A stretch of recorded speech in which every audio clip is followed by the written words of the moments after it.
ఏంటి మీరు నన్ను డ్రాప్ చేస్తారా సార్? నేను రోడ్డుపై పిచ్చిదానిలా నీకోసం ఎదురు చూస్తూ పిలిచినా పట్టించుకోకుండా వెళ్ళిపోయినోడివి, ఇప్పుడొచ్చి డ్రాప్ చేస్తానని అంటావా? నేనెవరో ముక్కు, మొహం తెలియని దాన్ని కదా! మరి నా కోసం ఎందుకొచ్చావు? నీకేమవుతానని వచ్చావు? అని దులిపేస్తుంది నర్మద. దాంతో సాగర్ నేనేం కావాలని రాలేదు. మా నాన్న డ్రాప్ చేయమని చెప్తే వచ్చాను అని అంటాడు. ఆ మాటతో నర్మద మరింత బాధపడుతుంది.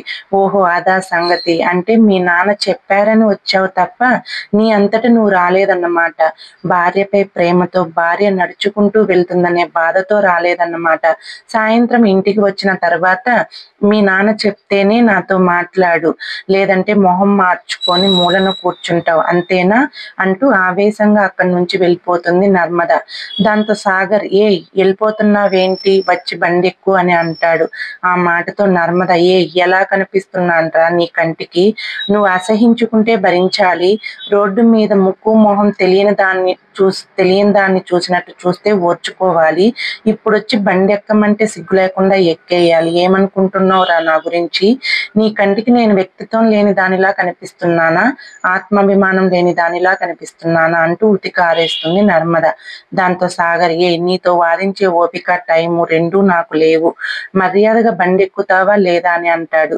ఆ మాటతో నర్మద ఏంట్రా బెదిరిస్తున్నావా? ఏమన్నావు? నాతో మాట్లాడే ఓపిక, టైం లేవా నీకు? ఒకప్పుడు నాతో 2 మాటలు మాట్లాడితే చాలని ఆఫీస్ బయట గంటలు గంటలు ఎదురు చూసేవాడివి. కానీ ఇప్పుడు నాతో మాట్లాడటానికి కూడా టైం లేదు. నిన్ను పెళ్లి చేసుకునేసరికి ఇంత లోకువైపోయాను కదా! ఈ లోకంలో నాతో ఎవరన్నా లేకపోయినా పర్లేదు అని నీ కోసం కన్న వాళ్ళని సైతం వదిలేసొచ్చాను కదా! అందుకే లోకువైపోయాను అని కన్నీళ్లు పెట్టుకుంటుంది నర్మద. దాంతో సాగర్ కన్నీళ్లు తుడవాల్సింది పోయి రోడ్డు పైన ఏంటి న్యూసెన్స్, నోరు మూసుకొనొచ్చి బండెక్కు అని అంటాడు. నీపై నాకున్న ప్రేమ న్యూసెన్స్ లా కనిపిస్తుందా? మనసులోని బాధ నాన్సెన్స్ లా కనిపిస్తుందా? విను, నువ్వు ఇలా మాట్లాడుతున్నావు కాబట్టి చెప్తున్నా విను. నీ ప్రేమే జీవితం అనుకొని వచ్చాను. ఎలాంటి సమస్య వచ్చినా నువ్వు నా చేతిని విడిచిపెట్టవనే నమ్మకంతో వచ్చాను. కానీ నీకు నన్ను అర్థం చేసుకోవడం రాదని అర్థమైంది.